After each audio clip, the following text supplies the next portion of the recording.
Welcome to Manga Story, its complete story series. Today we're going to be covering Berserk chapter 144, 145, and 146. A little bit of a shorter episode, but we have to do it. I hope you guys enjoy. Now in our last video, Guts learned from the Skull Knight that there was going to be a ceremony at the Tower of Conviction in order to give one of God's hands a physical body. This ceremony would be on the scale of the events of the eclipse, killing and slaughtering everyone in sight. Now with more determination than ever, Guts hurries over to the tower, hoping, beyond belief, to bring Casca home.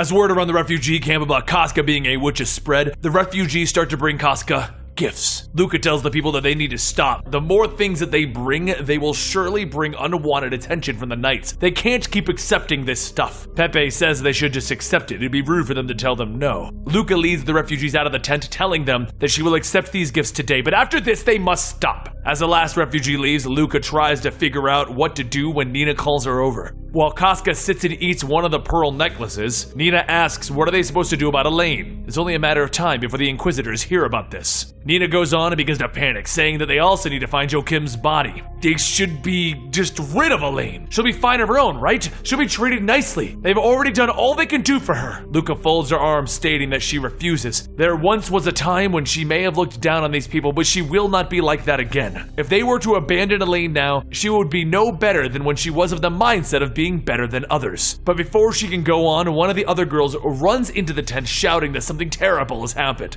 Everyone quickly runs outside and a group of knights begins to drag away Pepe. Pepe begs for them to stop. They're going to rape her and then kill her. The group leader whips her, telling her to shut up, and as he continues, he shouts, "Just look at everyone here. There's no one to defend you." As the whip cracks one last time, Luca runs in to protect her, stating that they must be tough to sit in their tower and hit defenseless people. She then begins shouting at the knights, telling them that they all sit all high and mighty, passing judgment on others. Do they think that they're gods or something? The leader laughs, asking if that's all she's got to say, and then he pulls back the whip to crack it once more. But as he pulls his arm forward, the whip gets caught on something and the leader is pulled off of his horse. The leader starts to get back up, looking back at what his whip caught onto, and he sees Guts standing there with the whip wrapped around his fake arm. The other knights begin to murmur that it's him, and the leader says that he had better not think that he can run away like last time. But before he can finish, Guts grabs the leader's face and he squeezes it as he pulls him up. He tells him, according to what those girls are saying, you're hunting witches, right? Well, among those women, have you seen a woman with a brand on her breast? Luca remembers the brand, and the knight muffles that he has no idea. Guts takes the man and he swings him by the face into a group of knights, causing everyone to charge after him. He dashes forward, pulling out his sword, cutting into that group of knights, and everyone just watches in awe. The leader tells the other knights not to be scared, capture that man. But as the leader gives the orders, his keys are quietly taken. Isidoro appears before Luca and Pepe, telling them that he's brave, right? He thinks that he may have fallen in love with them. Luca asks who is this, and then Puck appears saying, this is my happy little group. And that guy in the rampage? That's Guts. Guts shouts that this holy ground is nothing but a joke. It's all garbage to him. And as he looks through the crowds, he tells himself, Casca's here somewhere. I'm gotta find her. More knights on horseback begin to charge in, and Guts effortlessly cuts down the knights and the horses, throwing their body parts into the onlooking crowds. The refugees begin to cheer on Guts, and the leader says that this man is a monster. But before he can escape, a rock is thrown and it hits him in the back of the head. He turns shouting, who threw that? And all he can see are the lifeless faces of the refugees who detest him. The leader jumps back on his horse and he tells everyone to stand back. He's going to report this to the main troop, and then he'll be back. Guts watches as the knights leave, and Luca runs up saying about what he said, the girl with the brand. Guts turns back, grabbing her, asking, do you know anything? And Luca tells him that she wanted to say thanks for saving them. Guts shouts, I don't need your thanks, tell me where this girl is. Then he feels his brand begin to bleed,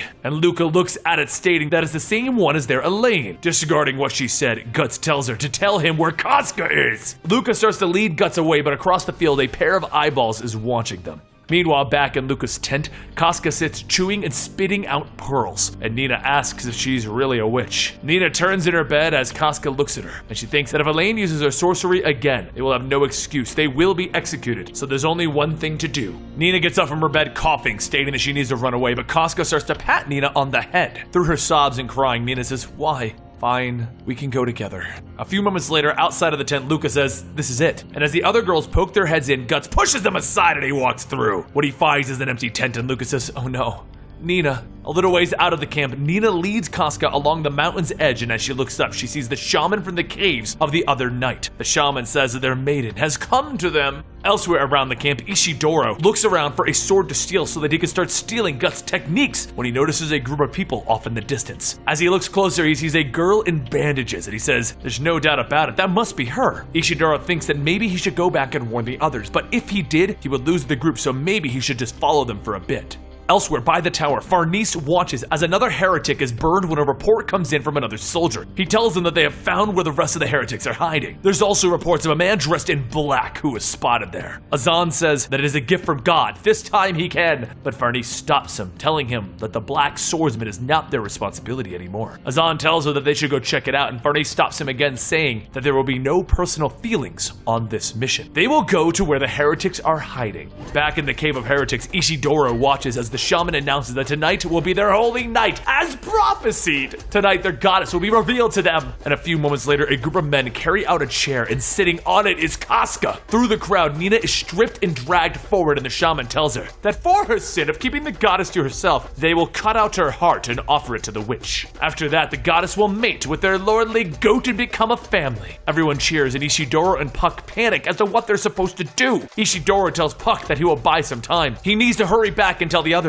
One of the men below gets ready to cut into Nina's chest when suddenly Ishidoro throws a rock, hitting the man's eye. Everyone starts to look around, and then he steps out shouting, "Hey, naked cultists, you're all about to be reported." He turns back to Puck, telling him now, and Puck rockets out of the cave. The heretics all begin to climb the rocks towards Ishidoro, but he continues throwing the rocks, knocking them all back down. He tells himself that he just has to keep this up, and then Guts will have to accept him. And as a bonus, he can enjoy his first time with one of those girls. Back in the ground, though, Nina runs over to Casca, telling her that they need to hurry, and then she sees Casca holding her chest and the brand beginning to bleed. As the smoke fills the room, everyone looks back and they see the faces forming from the clouds of smoke. Outside of the cave, Joachim leads Farnese and her knights to the entrance, and he tells them that this is it. They were inside there. Farnese draws her sword, telling everyone that this is it. The regiment will be with her. The rest will stay outside and patrol. Company advance! As she leads the knights in, she starts to see the shadows of men, and then one runs towards her with a half-eaten face, shouting, "Help!" The man falls on his face, and before Farnese can ask what's going on, more of the men start walking towards them from the shadows. And that concludes Berserk, chapter 144, 145, and 146. We're doing a little bit of a shorter episode this week due to some production issues. It's all going according to plan, and we will be keeping this up every Friday, so subscribe to the channel to get Guts bloodying up your Fridays. Don't forget to subscribe to this channel. Don't forget to follow us on Twitter @MangaStorian to get up-to-date information, and I'll see you next week right here.